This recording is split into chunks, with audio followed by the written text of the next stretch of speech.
Helping Children Worldwide started out as a ministry between two Methodist ministers, one in the United States, in Virginia, and one in Sierra Leone in Bo.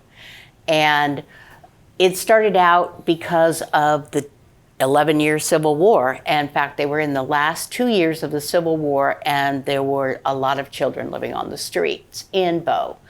And the ministers got together and turned to various congregations, and starting with the pastor in Virginia's congregation, and asked for help. So this orphanage gets built, and I think the U.S. pastor looked out among his congregation and said, I need some folks who have good leadership skills, good organizational skills, good management skills, and a heart for children. And he said, he pulled that group together and said, help us build the processes of this orphanage so that everything will run well and the children will be safe and fed and the finances will be transparent so we know that our money is going where it's supposed to be going and all of those things. And that's exactly what happened. Go forward about 5 years, there's not enough money coming from one congregation to do the work that needed to be done. So additional congregations were brought in to partner. Each one of them contributed 2 representatives to a governing board. Decisions were made about what happened at the orphanage by that governing board in the United States. Okay. And then at a certain point in time, the Helping Children Worldwide Corporation was created and was working as an additional fundraising arm. That advisory group you're talking about with the 2 representatives from those churches made budget decisions and program decisions up until the corporation was formed, and then that group got sort of shuttled off to an advisory role instead of having a hand in on all the day-to-day operations. They were a step removed from that, and I think that probably made them begin to feel disenfranchised, which is important to note as we're talking about heading toward transition. All of this, remember, is leading up to our decision to transition the orphanage. I think it's important to note that when you disengage or disempower people, as we had already done when we said, you are no longer in charge of making decisions on the ground. And now we're telling you not only that, but you also cannot go to Africa and take care of children. Right. You have to give them, first of all, you have to give them a moment to grieve all that they've had. Secondly, you have to give them a moment to celebrate what they've done. And finally, you have to give them something new to do. Right. I think the other thing, we haven't talked about psychological ownership. And that's an industry kind of term that basically talks about how stakeholders have a feeling for the role they believe they're in. So we had shifted autonomy to Africa. Leadership decisions are being made in Africa. And on paper, everybody knows that that's what's happening. But internally, you can carry a truth that's different than the external truth.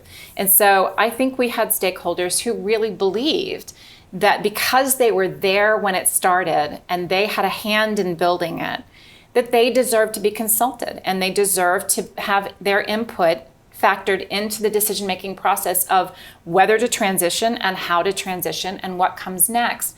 So you can, as an organization, sort of see these stakeholders as, oh, well, they're just, founders from long ago, or they're just donors, or they're just people who go often on missions. You can put them in these categories and think that's where they belong because that's the technical role that they hold. But what matters is the role they think they hold, and you have to meet them where they are.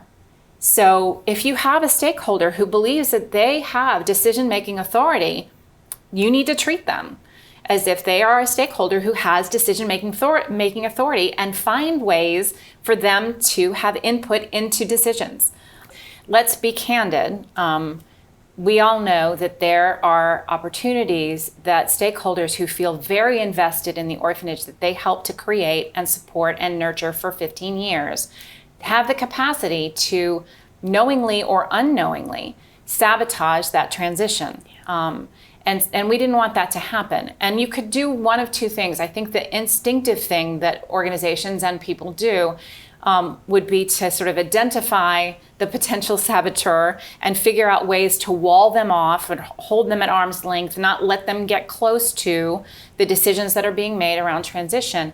But Melody, I'm going to put this on you because you came into the organization and we presented you with this problem. Hi, welcome to HCW. We're going to transition an orphanage. That's what we're doing right now.